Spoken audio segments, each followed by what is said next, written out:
story time again this week. This week's story is Kevin, the make-believe friend you can really believe in.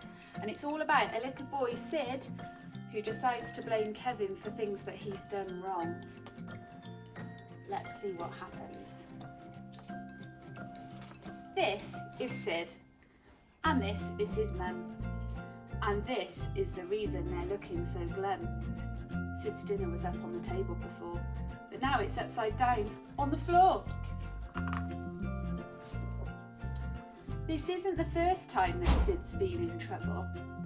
On Monday, his ball turned the bird bath to rubble. On Tuesday, his pens were left out to go dry. On Wednesday, his bedroom looked like a pigsty. Mum folded her arms as she spoke to the lad. Now, Sydney, remember the talk that we had? But Sid, he was hatching a plan in his head, and before she could finish, the little chap said, I didn't do it, I'm innocent Sid. But if you just listen, I'll tell you who did. Kevin. Yes, that's right, Kevin. He did it. Why don't you ask him? He'll have to admit it.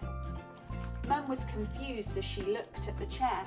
It was quite plain to see that Kevin wasn't there. The satisfied Sid simply stood there and smiled. Well, what does he look like? Said Mum to the child. He's ever so tall and he's ever so wide and ever so smiley, the little boy lied. He has only one tooth. He's as strong as a gorilla. He's lots of pink spots and a fur full of vanilla.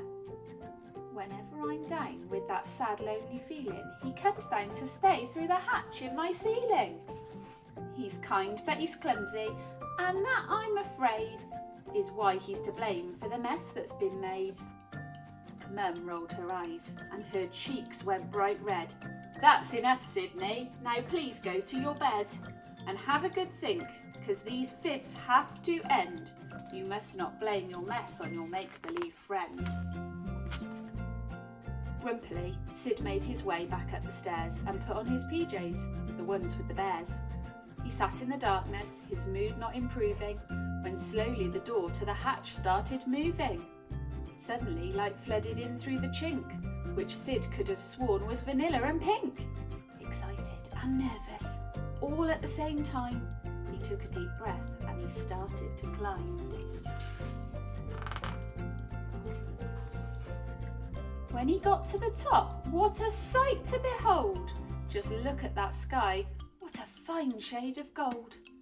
The tree trunks were purple, the leaves made of jelly, the flowers were huge and incredibly smelly. The clouds were all star-shaped, the rainbows were dotty, the ladybird stripy, the bumblebee spotty.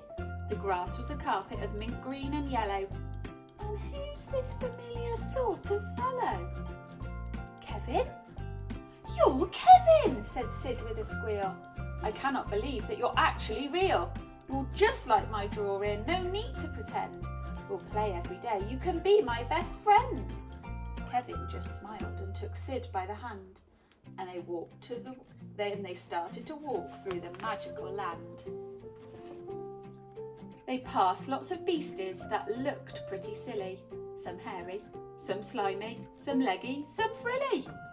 Sid smiled and said, hi, as each one came toward him, but oddly the strange-featured creatures ignored him. Big red, little blue, the one shaped like a kidney. They nodded to Kev, but they all looked straight through Sydney. By the time they had rocked up at Kevin's front door, the facts of the matter were hard to ignore. Here in Kev's world, as I'm sure you are seeing, 'twas Sydney who was the imaginary being. Now I have to report with a slight note of dread that Sydney was hatching a plan in his head. A plan oh so cheeky, so tricksy, so clever. Invisible Sid equals best is fun ever. Are you catching my drift? Do you see what I mean? You can't get told off if you cannot be seen. So, Sid scribbled on the walls and he scribbled on the floors. He bounced on the beds and he swung from the doors. He hosed down the dog and he frightened the hens. He left all the lids off Kevin's new pens. Oh dear, Sid's been a bit naughty. And when it was tea time, Invisible Sid Well, look to your right and you'll see what he did. Oh no, look at the floor. Just as Kev started to clean up the floor, in walked his dad through the kitchen door. Slowly but surely his cheeks went bright red. That's enough, Kevin. Now please go to bed. It was then that Sid noticed, as Kevin walked by, a single blue tear welling up in his eye. Suddenly, Sydney did not feel so clever. He actually felt like the least best friend ever. He went up the stairs full of sorrow and guilt to where he found Kevin tucked under his quilt. "Kevin," Sid whispered. "Oh, Kevin, stop crying. I've been really selfish, there is no denying. I'm terribly sorry, I've got you in trouble. I'm going to put right all my wrongs at the double." So, Sid scrubbed all the walls and he scrubbed all the floors. He mended the bed and he fixed all the doors. He brushed down the dog and he settled the hens. He tidied away all of Kevin's new pens. And then he gave Kevin a card that he'd made. My drawing isn't very good, I'm afraid, but I hope you like it and find in your heart a way to be friends like we were at the start.